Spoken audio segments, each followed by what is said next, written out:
Hi guys! It's been a while! Day 2 nga pala to ng ating picnic. Oh, ayun, inaraw-araw na natin ang pagpipiknik at napurga na nga tayo ng tilapia. 15 to 20 minutes nga tayo pupunta sa may picnic ground.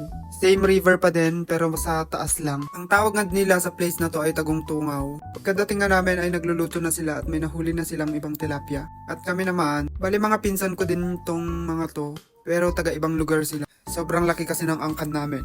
Yung tipong isang barangay pinsan mo, ganun. Binibidyoan ko nga dito yung pinsan kong takot sa camera at pumapalag pa nga yung bangs niya. Bale, waiting shed nga pala to at nasa tuktok ako. Ang ganda ng pagmasdahan yung nature. Wow, nature. Kapaligiran. Diba, gantong-ganto yung landscape na dinadrawing mo nung elementary ka. Bundok, palay, tas may sun. At ang hirap nga tumawid sa bridge nila kasi apakalayo ng hawakan. Tipong pag hindi ka nakahawak, parang hawak ka ni kamatayan. Huy, hindi ganun, matay agad. Pero sinubukan ko pa din at nakatawid naman ako. Kasama nga ako dito kasi gusto kong explore tong place na to. Kasi namimiss ko to. Namimiss? Akala mo talaga no? Sa tabi ng palayan, makikita mo yung ilog na parang mga pool. At sa sobrang init nga dyan, gustong gusto ko nang maligo. Pero ayaw ng kasama ko. Paano yung kulay ng ilog? Parang tae ng kalabaw. Ang ano lang yan, ang tawag nito?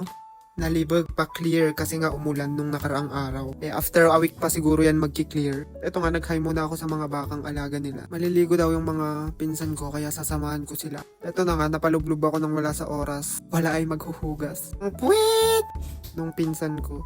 Ay, tawag ko nga dito yung mama ko pero ayaw niya. Kita naman siguro sa mukha niya.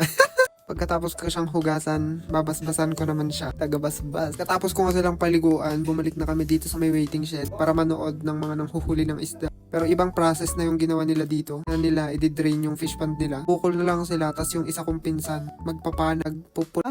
Hindi ko kasi alam yung tamang term doon sa ginagamit nila. Ang huli ng isda na parang pana. Parang baril, yung kahoy yung hawakan, tapos metal yung bala niya. Basta ganun, imagine nyo na lang. In-slow mo ko nga dito kung paano niya itapon yung tabokol kasi nakaka-satisfy.